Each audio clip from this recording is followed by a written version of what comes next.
Hello student, मैं विजय sir आज के इस वीडियो लेक्चर में आप सभी का स्वागत करता हूं। और आज का जो लेक्चर है वो बहुत खास होने वाला है। हम लोग अध्ययन कर रहे हैं कक्षा 10वीं के गणित का अध्याय 5 आपका समांतर श्रेणियां। और उसमें हम लोग जो अध्ययन में इस वक्त प्रोसीजर में है वो हमारा है प्रश्नावली 5.3 के। इसके पहले हम लोग क्वेश्चन नंबर 13 तक कंप्लीट कर चुके हैं और आज के अध्याय में हम बात कर रहे हैं क्वेश्चन नंबर 14। जो 13 वाला लेक्चर इसका पिछला लेक्चर था वो भी बहुत महत्वपूर्ण था। साथ में ये जितने भी अब लेक्चर आएंगे इस सारे के सारे क्या होंगे, बहुत ज्यादा महत्वपूर्ण होंगे। चलिए बिना देरी किए हुए आरंभ करते हैं और देखते हैं क्वेश्चन नंबर 14 क्या कहता है। क्वेश्चन 14 बहुत शानदार है। तो देखो कह रहा है 0 और 50 के बीच की विषम संख्याओं का योग क्या करिए, ज्ञान कीजिए। कहां से कहां तक भाई? तो 0 से लेकर 50 तक कैसी संख्या है? विषम संख्या है। तो आप तो बड़ी अच्छे से जानते हैं सर कि विषम संख्या कौन सी होती है। तो वे संख्याएं जो 2 से विभाज्य न हो। समांतर छोटी क्लासों में आपने ऐसा ही पढ़ा होगा कि वे सभी की सभी संख्याएं जो 2 से विभाज्य न हो वो हमारी विषम कहलाती है। या वे सभी संख्याएं जिसके अंत में 1 आए, 3 आए, 5 आए, 7 आए या क्या है 9, इनमें से कोई भी अगर एक संख्या आती है तो वह संख्या हमारी क्या कहलाती है, विषम कहलाती है। तो चलें आरंभ करते हैं। बड़ा सिंपल है। तो इसका हल कैसे करोगे भाई? सॉल्यूशन हम कर रहे हैं इसका। तो सबसे पहले हम लिखेंगे 0 और 50 के बीच, 0 और 50 के बीच, 0 और 50 के बीच विषम संख्याओं के सूची, विषम संख्याओं की सूची। और सबसे पहले इसमें कौन सा आएगा? तो सबसे पहले कहां से स्टार्ट होगा भाई? 1 से। 1, 3, 5, 7, 9 ऐसे बढ़ते बढ़ते कहां तक जाएगा? तो 50 से पहले। तो 50 से पहले क्या आएगा? 49। तो ये हमारा गया 49 तक। क्लियर ना? इतना हो गया। अब कह रहा है कि इसी सूची का जो सूची प्राप्त हुआ इसी का योग ज्ञात करना है। तो भाई योग ज्ञात करने के चूंकि हम एपी पढ़ रहे हैं तो इस सूची को हमें क्या करना पड़ेगा? एपी में पहले परिवर्तित करना पड़ेगा या देखना पड़ेगा कि यह एपी है कि नहीं है। अगर एपी होगा तब हम योग निकालने का क्या करेंगे, प्रयास करेंगे। तो एपी निकालने के लिए क्या करते हैं भाई? सबसे पहले इसका सारवंतर ज्ञात करते हैं। यही करते हो ना? तो आप सभी सारवंतर इसका निकाल लो। तो कुछ सारवंतर हम यहां पर निकालते हैं। सारवंतर, और जैसे मान लिया पहला हमने निकाला a2 माइनस a1। तो a2 माइनस 1 मतलब 3 माइनस 1 कितना निकल के आ गया भाई? 2। उसी प्रकार से a3 माइनस a2 ये क्या हो गया? 5 माइनस 3, यह भी कितना हो गया हमारा? 2 के बराबर। ऐसे ही a4 माइनस a3 ये हो गया हमारा 7 माइनस 5, यह भी कितना आएगा? 2 आएगा। ऐसे ही आगे बढ़ता रहेगा। तो क्या हमें पता चल रहा है? यहाँ तो हम देख रहे हैं कि सारे के सारे सारवंतर आपस में क्या है? बराबर है। या ऐसे कह सकते हो कि यहाँ प्राप्त सभी सारवंतर एक ए प्लस 1 माइनस एक समान है, इसलिए यह सूची क्या है? एपी है। तो आप कह सकते हैं कि उपरोक्त सूची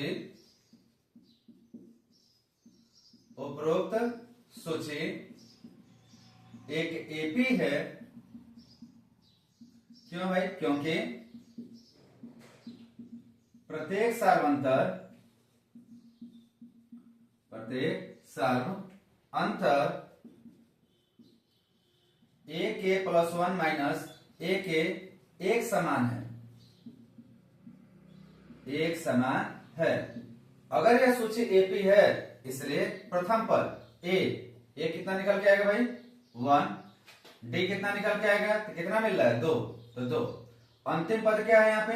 एन कितना है हमारा? 49। क्या निकालना है भाई? आपको निकालना है एसएन ज्ञात करना है, इनका योगफल ज्ञात करना है। लेकिन एसएन ज्ञात करने से पहले हमें एन की आवश्यकता पड़ेगी। तो हमें क्या ज्ञात करना पड़ेगा? एन ज्ञात करना पड़ेगा। क्लियर ना? समझ आ रही बात? एन कैसे ज्ञात करेंगे? तो एन ज्ञात करने के लिए हम क्या करें? एन का प्रयोग कर दें, यही सब ज्ञात कर लेंगे। तो आप लिखें चूंकि एन बराबर हमारा प्राप्त हुआ है 49। तो एन का फार्मूला क्या होता है भाई? ये होता है A plus n minus 1 into D, और ये हो गया 49 के बराबर। मान रख दीजिए ए का मान आपको प्राप्त है 1, n आपको पता नहीं है जी, डी आपको पता है 2, और ये हो गया 49। ठीक है, अब इसे सॉल्व करो। मैं यही करता हूं सॉल्व। अब देखिए कैसे होगा। तो 2 के इसमें मल्टीप्लाई कर लीजिए, तो यह हो गया हमारा 1 plus 2n minus 2 equal to 49, इतना आ गया हमारा। अब इसे सॉल्व करो, 2n और 2 में से 1 जाएगा, कितना बचेगा -1, तो -1 बराबर 49, -1 को उधर ट्रांसफर कर दें तो 2n बराबर हो जाएगा 49 प्लस 1, तो यहां से हमारा मिल गया n बराबर 2n बराबर कितना 50 बराबर, कितना हमारा मिल गया। ठीक है जी, हमें केवल 2n तो चाहिए नहीं, हमें कितना चाहिए, तो हमें पूरा का पूरा n निकालना है यहाँ पे, तो हम 2 को इधर भेजें तो यहाँ पे हमारा हो जाएगा n इक्वल टू 50/2, 2 एकम 2, 25 दूना 50, तो n का मान हमारा कितना निकल के आ गया 25 के बराबर। इसका मतलब है कि 1 से लेकर 49 के बीच में कुल पदों की संख्या कितनी आ गई 25 आ गई। अब 25 आ गई तो कितने पदों का योग ज्ञात करना है आपको, 25 पदों का योग ज्ञात करना है। तो आप यहां पे लिखेंगे चूंकि n पदों का योग, n पदों का योग, और n पदों का योग होता है Sn equal to n/2 2a plus n-1 into d, यही होता है। क्लियर ना। अब हमारे पास कितने पद हैं 25 पद हैं, और कैसे पद हैं ये सब के सब विषम संख्या है, तो हम लिख सकते हैं इसलिए 25 पदों का योग या 25 विषम पदों का योग भी आप लिख सकते हो, आप ऐसे लिख सकते हो 25 विषम पदों का योग या विषम संख्या लिख ली, सॉरी विषम संख्या वाले पदों का योग। ठीक है जी, आइए कितना निकल के आ जाएगा आपका, तो यहाँ पे आ जाएगा देयरफॉर n के जगह पर केवल 25 रखना है 25। अच्छा यहाँ कौन सा फार्मूला लगाएं, क्या यह वाला लगाना उचित होगा कि सीधा सीधा l वाला लगाते हैं, तो इसके बजाय मुझे लग रहा है कि आप ये लगा दीजिए n/2 a प्लस l वाला। क्यों भाई, क्योंकि यहाँ an प्राप्त होता है, जो an है वही हमारा क्या होता है l होता है, तो सीधा यही रख दो, इतना करने की जरूरत नहीं पड़ेगी। तो यहाँ मान रख दीजिए n का मान कितना हो गया 25/2, a कितना है, तो a है हमारा 1 और l कितना है, तो l है 49, तो 1 + 49। ठीक है जी, अब देखिए यहाँ पे ये हो गया 25/2 गुण 50, 2 एकम 2, 25 दूना 50। अब यहाँ पे क्या हो गया, यहाँ पे आ गया 25 गुणे 25, 25 का 25 में गुणा करेंगे और हमारा निकल के आ जाएगा S25 का मान 625 के बराबर। इसका मतलब है कि 0 और 50 के बीच जितने भी हमारे विषम संख्या होंगे वो सारे विषम संख्याओं का योग कितना होगा 625 के बराबर होगा। तो चाहे आप एक लाइन में लिख सकते हैं, अर्थात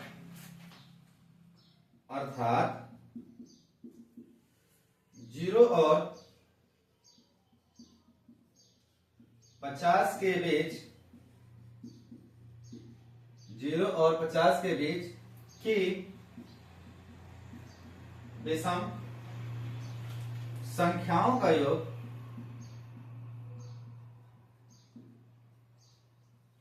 का योग 625 होगा, यह है। ठीक, समझ में आ गया। देखिए कितना आसान है, कुछ खास नहीं था इस प्रश्न में। आपको सिंपल तरीके से आपको 0 और 50 के बीच में सभी विषम संख्याएं दिखानी है, उसके बाद से इसको आप एपी साबित कर दीजिए। एपी जैसे ही प्राप्त हो जाएगा तो वहां एपी से ए मिल जाएगा, डी मिल जाएगा, और साथ में एन का मान निकाल लीजिए। कितने एन है, जितने पदों की संख्या होगी उतना ही हमें योग ज्ञात करना है। और हमने देखा कुल पदों की संख्या 25 प्राप्त हुई, इसलिए 25 पदों का योग जो निकल के आया कितने के बराबर आ गया 625 के बराबर आ गया। क्लियर ना, स्पष्ट है। तो चलिए फटाफट इसे नोट करिए, साथ में अपने दोस्तों को इस लिंक को, इस वीडियो के लिंक को क्या करिए शेयर कर दिए, जिससे उनको भी पता चल सके भाई लेक्चर क्या हो गया, स्टार्ट हो गया। तो चलें नोट करें। तो क्वेश्चन नंबर 14 समझने के बाद से अब हम बात करते हैं क्वेश्चन नंबर 15। और ये क्वेश्चन है, एक बार याद होगा मैंने आपसे कहा था कि एनसीईआरटी वाले भाई आपको ठेकेदार बनाएंगे, इसमें कोई दो राय नहीं है, क्योंकि ऑलमोस्ट क्वेश्चन जो है वह कंपनियों से संबंधित या ये कहें कि दैनिक जीवन से संबंधित ज्यादा यहाँ पे क्या आते हैं क्वेश्चन जनरेट होते हैं। तो इसी संबंधित एक और क्वेश्चन है जो ठेकेदारों के रूप में है। फॉर एग्जाम्पल चाहे रोडवेज का ठेकेदार हो, चाहे मकान का ठेकेदार हो, या किसी अन्य प्रकार के ठेकेदार के रूप में क्वेश्चन हमसे क्या किए जाते हैं, पूछे जाते हैं। यहाँ 2-3 तरह के क्वेश्चन आपको ज्यादा दिखाई देंगे। एक उम्र से संबंधित क्वेश्चन आती हैं, एक आपको ट्रेंड से संबंधित क्वेश्चन आती हैं, एक कंपनियों से संबंधित क्वेश्चन आते हैं, एक ठेकेदारों से क्वेश्चन संबंधित आते हैं। वर्बल क्वेश्चन में जो भी हैं इस तरीके के प्रश्न आपसे ज्यादा से ज्यादा पूछे जाते हैं और सही भी है एक तरीके से देखा जाए तो, क्योंकि दैनिक जीवन में यही सब चीजें तो काम भी आता है। बात समझ में आ रहा है? लोग कहते हैं कि गणित पढ़ने का फायदा क्या होता है भाई, तो देखिए गणित पढ़ने से सबसे पहली बात है कि इस पूरे विश्व में जो भी घटनाएं घटित होती हैं वो कहीं ना कहीं सिस्टमेटिक रूप में घटित होती हैं, और सिस्टमेटिक रूप में अगर कोई घटना घट रही है इसका मतलब है कि उस सिस्टम को सिस्टमेटिक में परिवर्तित होने के लिए कहीं ना कहीं गणित की तो जरूरत पड़ती है, तभी तो होता है, ऐसा नहीं तो होता ही नहीं। तो चलें आराम करते हैं। क्वेश्चन नंबर 15 क्या कह रहा है, निर्माण कार्य से संबंधित किसी ठेके में, मतलब कोई चीज का निर्माण होना, चाहे वो आपका मान लीजिए कि घर बन रहा हो या कोई पुल बन रहा है या कोई रोड बन रहा है, इस प्रकार से तो निर्माण कार्य से संबंधित किसी ठेके में एक निश्चित तिथि के बाद, एक नियत तिथि के बाद, समय के बाद कार्य को विलंब से पूरा करने के लिए जुर्माना लगाने का प्रावधान इस प्रकार से है। ध्यान से समझिएगा। मान लीजिए कि हमें एक मकान बनवानी है और हमने एक ठेकेदार को अपॉइंट किया इसके लिए। ठेकेदार आया हमारे पास और हमने कहा कि भाई 6 महीने के अंदर में हमारा मकान क्या होना चाहिए, बन जाना चाहिए, और उसके लिए जो अमाउंट उसने फिक्स किया वो अमाउंट पर हम राजी भी हो गए, चलिए ठीक है इस अमाउंट पर हम आपको ये अमाउंट पेड करेंगे, और उसके बाद से क्या होगा कि 6 महीने के अंदर हमें मकान कंप्लीट बन के मिल जाना चाहिए। ठेकेदार इस पर राजी हो गया, बहुत बढ़िया। अब क्या हुआ कि ठेकेदार 6 महीने तक काम करता रहा, काम करने के बाद से 6 महीने में कंप्लीट नहीं हुआ, थोड़ा सा काम क्या लग गया, बाकी लग गया। तो अब जब आप किसी ठेकेदार से इस तरीके की बातें करते हैं तो उसमें एक बात और भी मेंशन की जाती है, वो क्या होता है भाई कि अगर काम लेट हुआ तो मैं आपसे कुछ ना कुछ जुर्माना के रूप में लूंगा, वसूलूंगा, ध्यान रखिएगा, या अगला पेमेंट में मैं उतना पैसा क्या कर लूंगा, काट लूंगा, क्योंकि काम आपके वजह से लेट हो रहा है, हमारे पैसे देने की वजह से लेट नहीं हो रहा है। तो उसमें क्या होता है कि ठेकेदार जुर्माना भी देने के लिए क्या हो जाता है, राजी हो जाता है। क्यों? क्योंकि ठेकेदार चाहता है कि काम हमारा कम से कम समय में क्या हो जाए, समाप्त हो जाए, वो लेट करना पसंद नहीं करता है। तो कैसे जुर्माना लगता है भाई, तो वही जुर्माना कुछ इस प्रकार से यहाँ पे दिया है। पहले दिन का जुर्माना है 200 रुपया, अगर काम नियत समय पर नहीं कंप्लीट हुआ और उसके बाद अगर एक दिन अधिक बढ़ा काम तो आपको 200 रुपया जुर्माना देना पड़ेगा। अगर एक दिन और बढ़ गया तो 200 के तो आप देंगे ही देंगे, अगले दिन कितना हो जाएगा, 250 रुपया हो जाएगा। बात मेरी समझ रहे हैं? तीसरे दिन कितना हो जाएगा, 300 रुपया। मतलब प्रत्येक दिनों में पिछले दिनों से 50-50 रुपया क्या हो रहा है, बढ़ रहा है। तो नहीं लगता कि जो जुर्माने की अगर देखें 200, 250, 300 ऐसे आपका 350, 400 जो आएगा वह एकेपी को प्रदर्शित करेगा, बिल्कुल प्रदर्शित करेगा। आगे क्या कर रहा है, अर्थात प्रत्येक उत्तरोत्तर दिन का जुर्माना अपने से ठीक पहले दिन के जुर्माने से कितना रुपया अधिक है, 50 रुपया। यही तो बात बता रहा था मैं आपको कि अगला दिन का जुर्माना जो होगा वो अपने पिछले दिन के जुर्माने से ठीक कितना रुपया अधिक होगा, 50 रुपया अधिक होगा। एक ठेकेदार को जुर्माने के रूप में कितनी राशि अदा करनी पड़ेगी यदि वह इस कार्य में 30 दिन का क्या करता है, विलंब कर देता है। समझ में आया क्वेश्चन कि अगर वह 30 दिन कार्य करने में विलंब कर दिया तो उसे कितना जुर्माना देना पड़ेगा, ये बात आपको यहाँ पे क्या करनी है, समझनी है। तो चलिए आराम करते हैं, कैसे करेंगे इसको, बहुत आसान है, ध्यान से देखना। सबसे पहले हम क्या करते हैं, हम लिखते हैं कि इस कार्य को 30 दिन विलंब करने में अदा किए गए जुर्माना के द्वारा प्राप्त सूची। तो आप लिखेंगे यहाँ पे कि ठेकेदार द्वारा कार्य को 30 दिन विलंब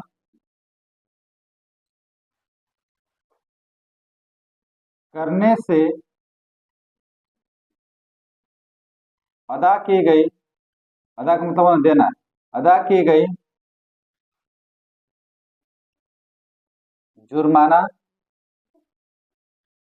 से प्राप्त सूची,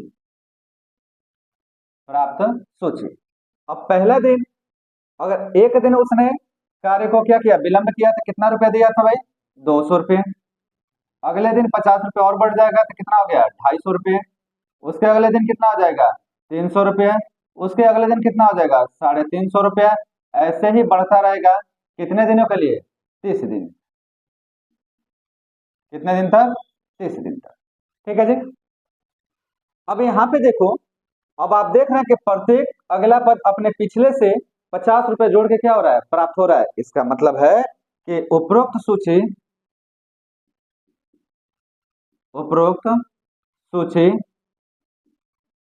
एक एपी है, एपी है, जहां उस एपी का पहला पद क्या है भाई? 200 रुपया। सार्वंतर क्या है भाई? तो कितना रुपया जोड़ने से? 50। तो आप लिख सकते हैं 250 माइनस 200, या किसके बराबर आ गया? 50। कितने दिनों का लिया है? 30 दिन। तो एन का मान दिया हमारा कितना भाई? 30 दिन। तो आपको कह रहा है कि कुल कितना जुर्माना देना पड़ेगा? तो 30 दिन का पूरा जुर्माना मिला के दोगे ना। इसका मतलब S30 आपको बताना है। मतलब 30 दिन में अदा किए गए कुल जुर्माना का योग कितना होगा, यह हमको क्या करना है? ज्ञात करना है। तो बड़ा आसान है। अब ठेकेदार द्वारा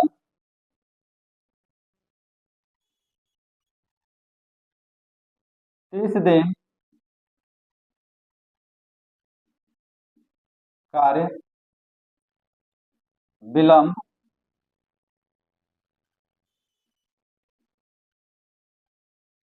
करने से अदा की गई कुल जुर्माना, अदा की गई कुल जुर्माना। और यहाँ पे फार्मूला आप लगाओगे, चूंकि Sn equal to n/2 2a plus n-1 into d, क्योंकि यहाँ अंतिम पद नहीं है तो ये वाला फार्मूला लगेगा। तो 30 दिन में, तो देयरफॉर क्या निकालोगे आप? S30। 30 दिन का योग यही ना होगा, S30। और S30 का मान हो जाएगा 30/2, एन की जगह पर हमने 30 रख दिया, इन ब्रैकेट 2, ए का मान कितना है आपका? 200 प्लस 30-1, और डी का मान हमारा कितना है भाई? 50। इतना हमारा आ गया। सॉल्व करिए। 2 एकम 2, 15 दूना 30। तो यहाँ से हमारा आ गया 15, और इसका अगर हम गुणा करें तो 2 दूना 400, प्लस यहाँ कितना आएगा भाई? 29 गुणे 50। इतना आ जाएगा हमारा। अब हम थोड़ा इधर आते हैं। अगर इधर आए हम तो देखिए क्या हमको मिलेगा। तो यहाँ तो मिल जाएगा आपका 15, और इसे अंदर का सॉल्व करिए। ये हो गया 400, अब प्लस 29 का अगर गुणा करें तो 9 पचे 45 के 5 4, और 5 दूना 10, और 10 4 कितना हो जाएगा? 14। तो 145 के बाद से एक जीरो, इतना आ गया। ठीक है। अब अगर हम इसे सॉल्व करें तो कितना आएगा भाई? तो ये आ जाएगा 15 गुणे 1400 और 400 कितना आ जाएगा? 1850 के बराबर। ठीक। और जब इन्हें अगर सॉल्व किया जाएगा तो हमें प्राप्त हो जाएगा S30, मतलब 30 दिन का कुल जुर्माना जो निकल के आ गया वो हमारा आ जाएगा 27,750 के बराबर। तो यह हमारा जो ठेकेदार है, जो कार्य को 30 दिन विलंब किया है, तो उसे जुर्माना के रूप में कितना अदा करना पड़ेगा? तो उसे जुर्माना के रूप में 27,750 रुपया अदा करना पड़ेगा। ठीक है। तो ये पूछा है कि एक ठेकेदार को जुर्माने के रूप में कितनी राशि अदा करनी पड़ेगी? तो आप कहेंगे कि ठेकेदार अतः अतः ठेकेदार द्वारा जुर्माना के रूप में, या जुर्माने के रूप में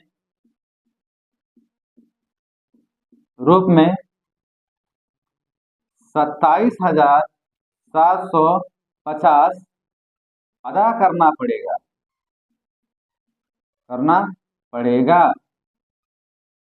कब? यदि वह इस कार्य को कितना दिन विलंब करे?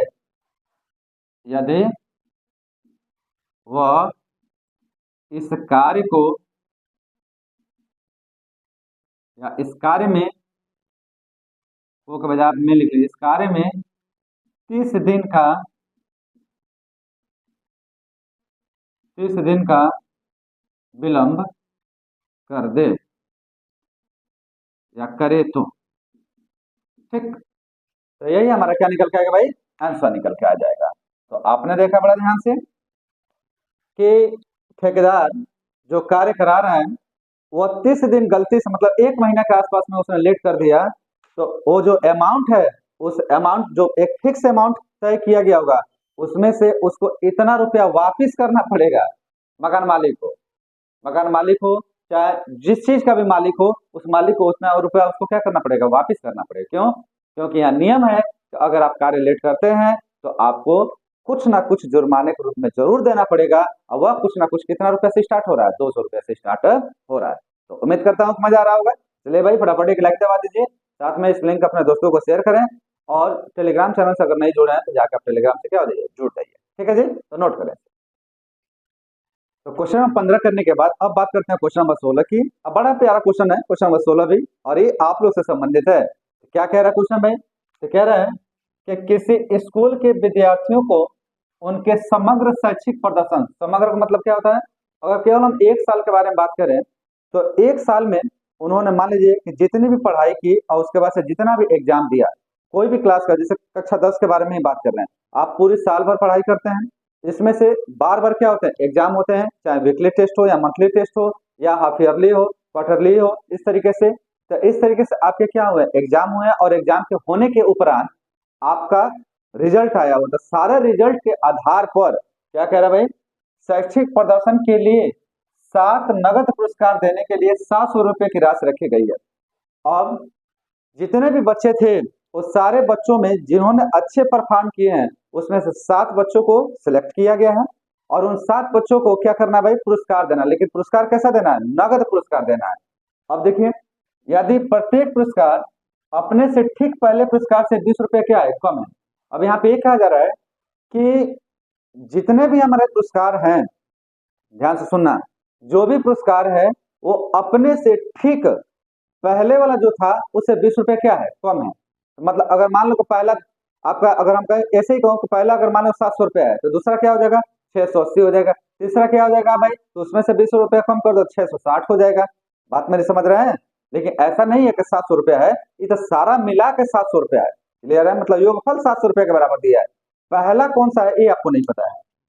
तो प्रत्येक पुरस्कार का क्या करिए, मान के आपको ये बताना है कि प्रत्येक पुरस्कार कितना होगा, मतलब सातों के सातों पुरस्कार आपको बताने हैं। बहुत आसान है, कैसे करोगे, चलिए स्टार्ट करते हैं। इसका हल देखिएगा, ध्यान से देखना। इस कंडीशन में हम क्या करेंगे, मान लेंगे। क्या मानोगे आप, माना, माना पहला पुरस्कार, पहला पुरस्कार जो आपको नहीं पता है, ठीक है, पहला पुरस्कार, और यह हमने किससे कितनी राशि के बराबर मान लिया है, तो हमने कह दिया ए रुपया। ए कुछ भी हो सकता है, 200, 400, 300, कुछ भी हो सकता है, तो हमने कह दिया ए रुपया है। अब कंडीशन लगाएंगे, तो हम लिखेंगे दिए गए, दिए गए स्थिति के आधार पर, आधार पर प्राप्त सूची, प्राप्त सूची। अब पहला हमारा कितना है, ए, तो ये तो हो गया ए। उसका अगला कितना पुरस्कार होगा भाई, तो पहले से 20 रुपया कम, तो ये हो जाएगा ए माइनस 20।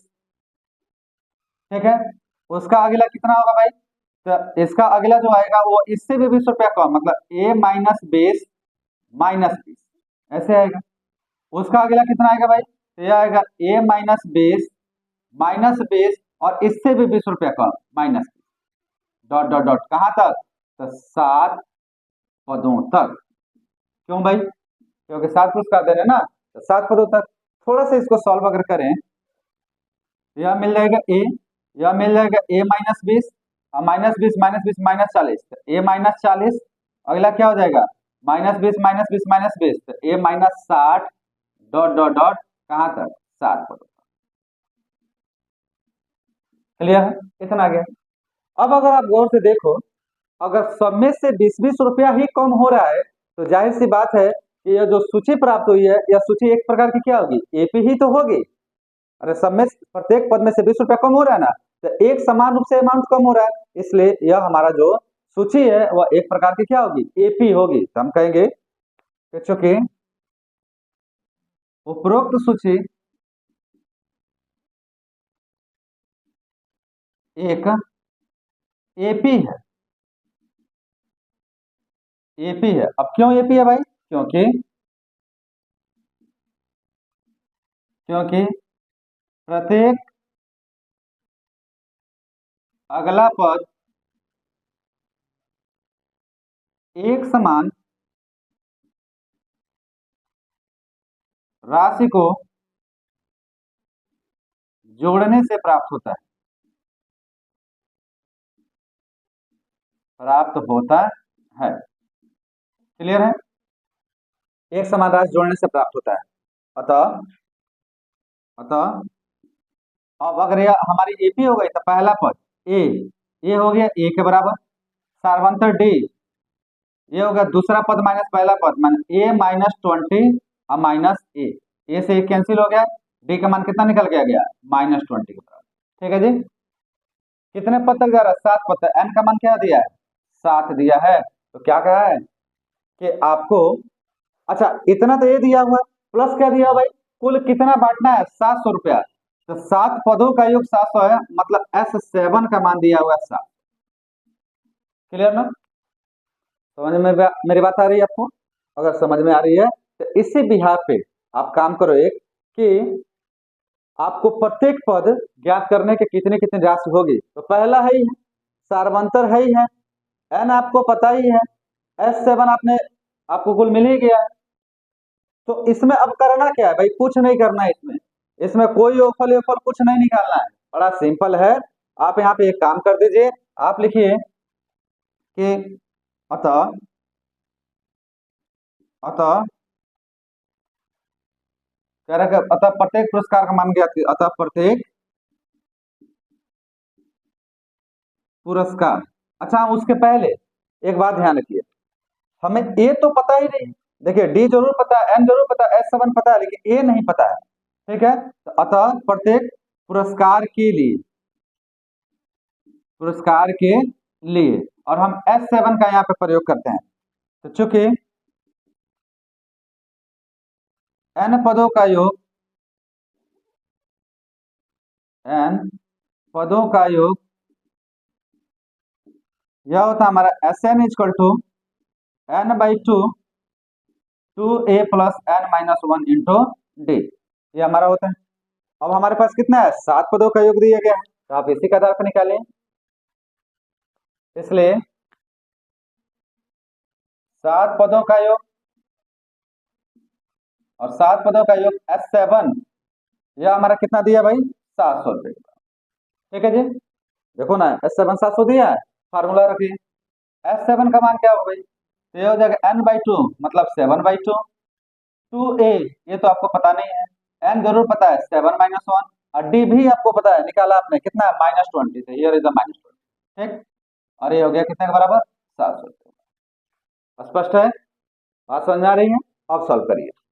अब देखिए यहाँ पे हम क्या करते हैं, ये हो गया 7/2 2a प्लस, यहाँ कितना अच्छा प्लस माइनस का गुणा करोगे तो यहाँ क्या हो जाएगा? माइनस हो जाएगा, तो माइनस, और 7 में से गया 6 गुणे 20 बराबर 700। अब एक काम करते हैं, इसमें से पहले 2 कॉमन निकाल लेते हैं, तो ये हो जाएगा 7/2 गुणे 2, और अंदर बच जाएगा a, और माइनस यहाँ 3, तो 3 दूना 6 मतलब 60, ये हो गया 700। क्लियर ना? इस 2 से 2 क्या हो गया? कैंसिल, 7 को उधर भेज दो, तो a माइनस 60 बराबर हो जाएगा 700/7, 7 कम 7 100 बार। ठीक है, तो a का मान कितना आ गया? a का मान आ गया -60 को उधर भेजेंगे तो 100 प्लस 60, इसका मतलब कितना आ गया? 160 के बराबर। लीजिए यहाँ पे हमारा पहला धनराशि निकल के आ गया, जो पहले पद के रूप में होगा, और वह हो गया 160 रुपए के बराबर। अतः अतः अतः प्रत्येक पुरस्कार, अतः प्रत्येक पुरस्कार का मान क्या होगा भाई? बड़ा आसान है, पहला हमारा हो गया 160 रुपया, पहला कितना गया? 160, और दूसरा कितना होगा? तो इससे 20 रुपया कम, तो 160 से 20 रुपया कम कितना हो जाएगा? 140। तीसरा कितना होगा? इससे भी 20 रुपया कम, तो ये हो जाएगा 120। उसका अगला कितना होगा? 100। उसका अगला कितना होगा? 80। कितना होगा 1 2 3 4 5। फिर अगला कितना होगा हमारा, तो अगला होगा 60। 6 हो गया और उसका अगला कितना हो गया भाई, तो ये हो गया हमारा 40 के बराबर। तो इस तरीके से जो धनराशि दी गई थी 7 बच्चों के लिए, जो धनराशि हमारा रखा गया था उस धनराशि का मान निकल के आ गया, और इनका अगर योग करोगे तो योग हमारा कितने के बराबर आएगा, 700 के बराबर आएगा। क्लियर ना, तो यही हमारा क्या हो जाएगा बाबू, आंसर हो जाएगा। तो उम्मीद करता हूँ कि मजा आ रहा होगा आपको। तो चलिए फटाफट इसे नोट करिए और इसके बाद से बढ़ते हैं क्वेश्चन नंबर 17 की ओर। तो क्वेश्चन नंबर 16 करने के बाद अब हम बात करते हैं क्वेश्चन नंबर 17 की, और ये भी क्वेश्चन बहुत प्यारा है और बहुत महत्वपूर्ण है, थोड़ा ध्यान समझिएगा। ये क्या कह रहा है क्वेश्चन, कह रहा है कि एक स्कूल के विद्यार्थियों ने वायु प्रदूषण कम करने के लिए स्कूल के अंदर और बाहर पेड़ लगाने के बारे में क्या किया, सोचा।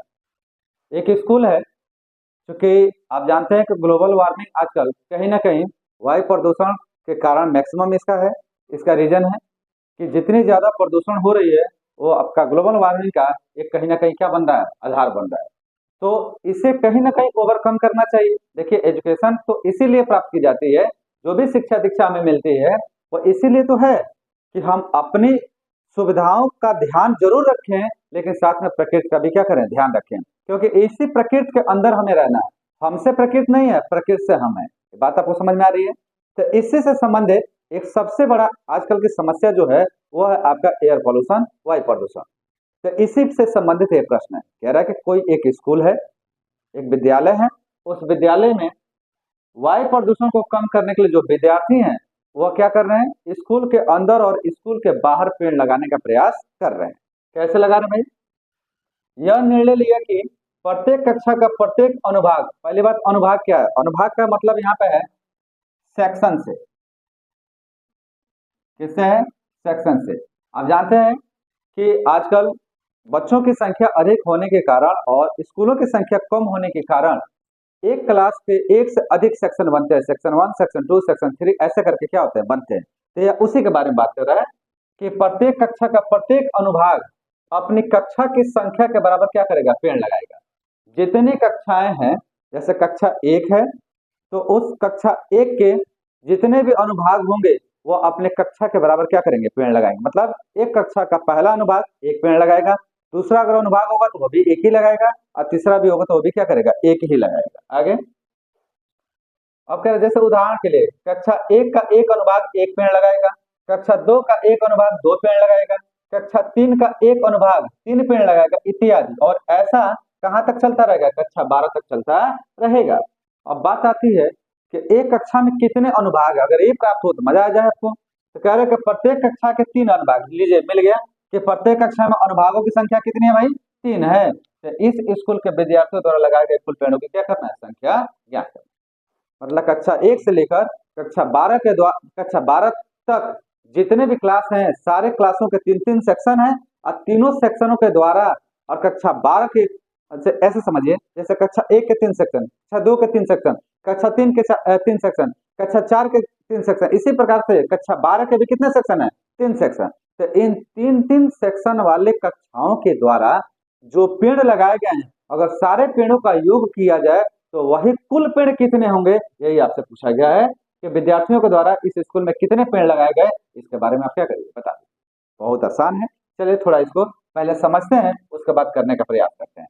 जैसे मान लीजिए हमने कहा कि एक स्कूल है और इस स्कूल में कक्षाएं हैं। कक्षा कहाँ से स्टार्ट हो रहा है, 1 2 3 4 5, कहाँ तक जा रहा है भाई, 12 तक। ऐसे कक्षाएं स्टार्ट।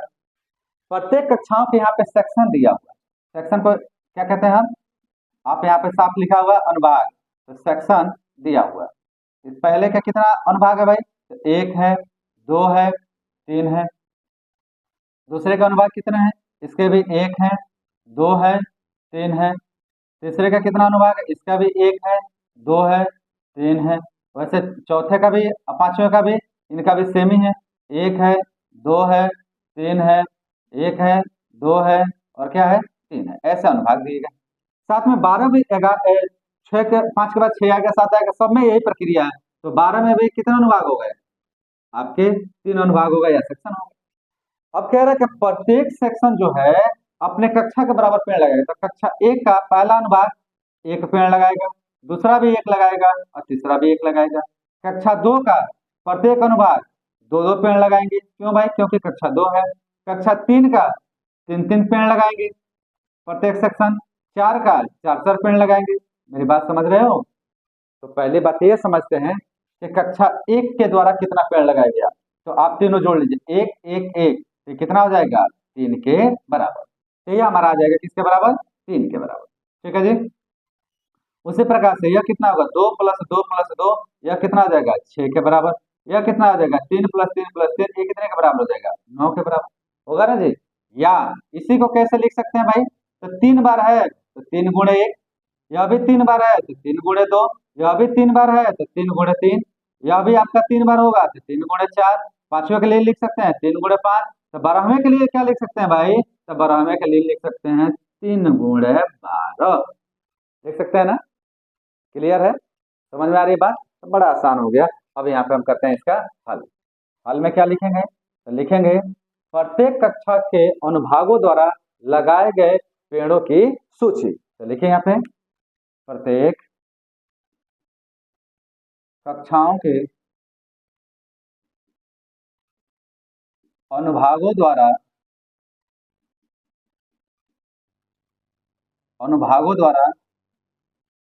लगाए गए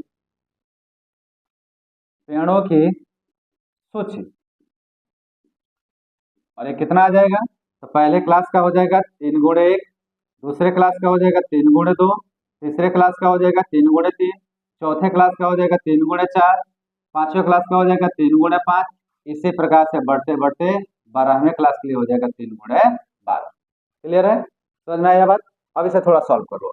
सॉल्व करेंगे तो ये हो जाएगा 3 एकम 3, 3 दूना 6, 3 तिरिका 9, 3 चौका 12, 3 पचे 15, वैसे अगला 3 छक्के 18, ऐसे बढ़ते बढ़ते 3 12 हम 36 है, 12 3 36। ठीक है जी। अब थोड़ा देखते हैं कि क्या यह जो सूची प्राप्त हुई है यह एक ही एपी है क्या? तो देखो 6 में से 3 जाएगा 3, 9 में से 6 जाएगा 3, 12 में से 9 जाएगा 3, 15 में से 12 जाएगा 3, 18 में से 15 जाएगा, क्या होगा? 3। इसका मतलब यह एक प्रकार की क्या है? एपी है। तो आप लिखेंगे उपरोक्त सूची एक एपी है, एपी है जिसका प्रत्येक अगला पद अपने पूर्ववर्ती पद में एक समान संख्या जोड़ने से क्या होता है? प्राप्त होता है, या प्रत्येक सार्वंतर एक + 1 - एक एक समान के हैं, इसलिए यह क्या है? एक सूची है। और सूची है तो देयरफॉर पहला पद, तो पहला पद आ गया 3, सार्वंतर डी 6 - 3 कितना आ गया? 3। ठीक है। अंतिम पद an कितना दिया गया? 36। कितने क्लास है? 12। तो n बराबर हमारा कितना दिया है बाबू? n बराबर दिया हमारे को 12। तो कह रहा है कि इनका योगफल ज्ञात करिए, मतलब 12वां क्लास के द्वारा कितना पेड़ लगाया गया यह ज्ञात। ठीक है, बड़ा आसान है। तो आप लिखेंगे यहाँ पे तो चूंकि चूंकि Sn बराबर n/2, और यहाँ देखना अंतिम पद है तो क्या लगा दोगे? a + n। ठीक है, n/2 a + n। अब देखो मान रखो यहाँ पे कितने के लिए, तो आप लिखेंगे 12 कक्षाओं द्वारा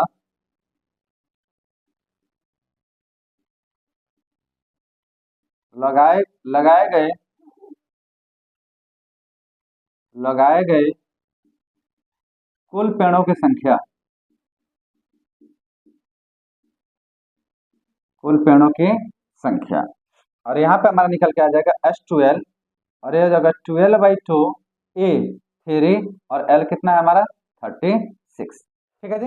हाँ, तो अब इसे इधर करते हैं, देखिए क्या आ जाएगा भाई। तो यहाँ अगर हम करते हैं इस चीज को तो हमें प्राप्त होगा कि आप इसे ऐड कर लीजिए, और ये आ जाएगा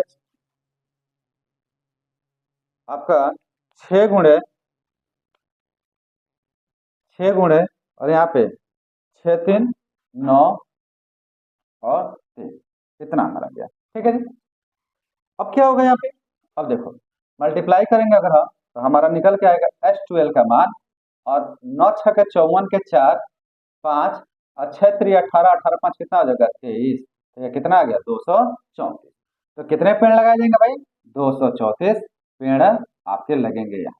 क्लियर है? तो यहाँ कुल पेड़ों की संख्या या कक्षा 12 के द्वारा या इस स्कूल के बच्चों के द्वारा लगाए गए कुल पेड़ों की संख्या जो होगी वो हमारा कितना होगा 234 के बराबर होता है। बस सिंपली भाषा में लिख लो, अर्थात अर्थात इस स्कूल के विद्यार्थियों द्वारा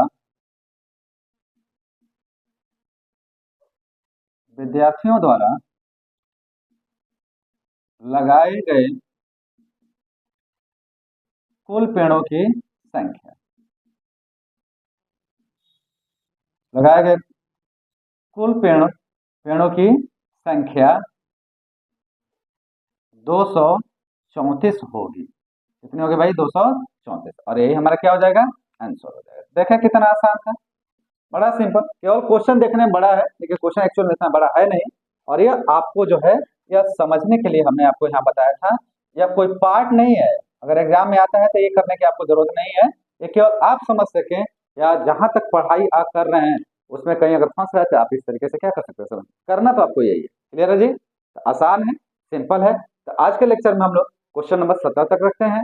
अगला जो लेक्चर लेके आएंगे वह लेक्चर भी बहुत खास है। तो यह क्रमागत 3-4 लेक्चर जो थे ये बड़े इंपॉर्टेंट है इस एक्सरसाइज के, ध्यान से इसको पढ़िएगा। उस लेक्चर में 3 और रिमेनिंग क्वेश्चन बच जाएंगे, 18, 19 और 20। तो उसमें हम वो करने का प्रयास करेंगे। साथ ही साथ इस एक्सरसाइज का विविध प्रश्नावली भी करेंगे। लोग कहते हैं जरूर या स्टार वहां पे दिया विविध प्रश्नावली में जो कहता है कि एग्जाम में तो नहीं पूछे जाते हैं, लेकिन ऐसा नहीं है। एग्जाम में कोई भी प्रश्न पूछे जा सकते हैं, अगर बुक में अवेलेबल है तो जरूर पूछे जा सकते हैं। तो आपको इस तरीके से नहीं पढ़ना कि एग्जाम में कौन पूछा जाएगा कौन नहीं पूछा, इससे कोई लेना देना नहीं है। बुक में है जरूर पढ़ेंगे, नहीं होगा तो नहीं पढ़ेंगे। बात समझ में आ रही है? चलिए, उम्मीद करता हूँ कि आज के क्लास में आनंद आया होगा, आपको मजा आया होगा। चलें, बहुत जल्द मिलते हैं अगले क्लास में। तब तक आप सभी का बहुत बहुत धन्यवाद।